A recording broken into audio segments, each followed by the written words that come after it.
हातून श्री स्वामी समर्थ. नमस्कार स्वामी भक्तांनो, मनापासून स्वागत आहे तुमचं आजच्या ह्या भक्तिमय कथेमध्ये. आज आपण ऐकणार आहोत स्वामी समर्थांच्या कृपेचा असा अनुभव जो ऐकल्यानंतर तुमचाही स्वामीवरील विश्वास अनेक पटींनी वाढेल. या जगात प्रत्येक माणूस काही ना काही संकटातून जात असतो. कोणाच्या आयुष्यात पैशांची अडचण, कोणाच्या घरात सतत भांडणं, कोणाच्या नशिबात अपयश, तर कोणाच्या मनात इतकं दुःख की जगायची इच्छाच उरत नाही. जेव्हा सगळे दरवाजे बंद होतात ना, तेव्हा एक दरवाजा कायम उघड असतो, तो म्हणजे स्वामी समर्थांच्या कृपेचा.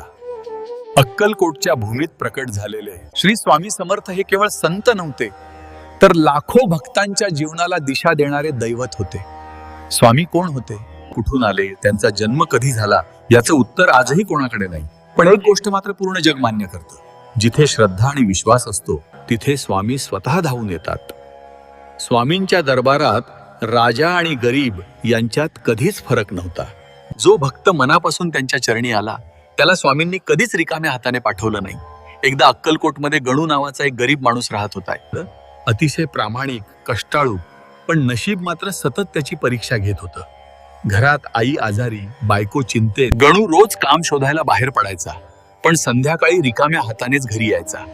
हळूहळू लोकांनीही त्याला मदत करणं बंद केलं, कारण प्रत्येकाला वाटू लागलं याचं नशीबच खराब आहे. एक दिवस तर परिस्थिती इतकी वाईट झाली की घरात पिण्यासाठी पाणीही नव्हतं. मनात भीती होती आणि ओठावर फक्त एकच प्रश्न, देवा आता काय करू. त्याच गावातला एक माणूस त्याला म्हणाला, अरे एकदा स्वामी समर्थांकडे जाऊन ये, ते कोणालाही रिकामं पाठवत नाहीत. सुरुवातीला गणूला विश्वास बसला नाही, पण शेवटची आशा म्हणून तो अक्कलकोटकडे निघाला. अनेक तास चालत उपासपोटी थकलेला तो स्वामींच्या मठात पोहोचला. त्यावेळी स्वामी एका झाडाखाली बसले होते.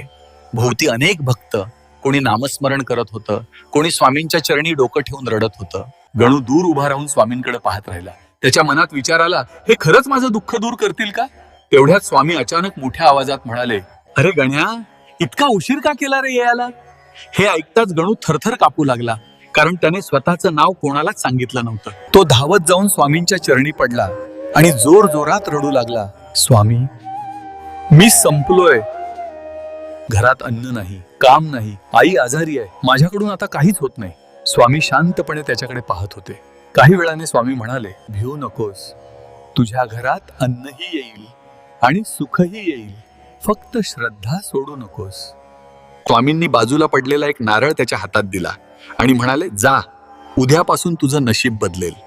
गणूला काहीच समजलं नाही, पण त्याच्या मनात एक वेगळीच शांतता निर्माण झाली. तो नारळ घेऊन घरी परतला आणि आश्चर्य म्हणजे दुसऱ्याच दिवशी गावातील एका मोठ्या व्यापाराने त्याला काम दिलं. काही दिवसांतच त्याची परिस्थिती सुधारू लागली.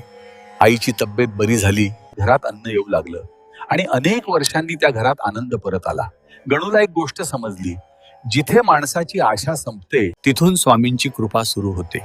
स्वामी समर्थांवर विश्वास ठेवणारा भक्त कधीच एकटा राहत नाही. कधी ना कधी, कोणत्या ना कोणत्या रूपात स्वामी आपल्या भक्तांची मदत नक्की करतात. म्हणून परिस्थिती कितीही कठीण असो, फक्त एकदा मनापासून म्हणा, श्री स्वामी समर्थ. अशक्य वाटणाऱ्या गोष्टीही शक्य होऊ लागतील. अनंत कोटी ब्रह्मांड नायक राजाधिराज योगीराज परब्रह्म श्री सच्चिदानंद सद्गुरु श्री स्वामी समर्थ महाराज की जय.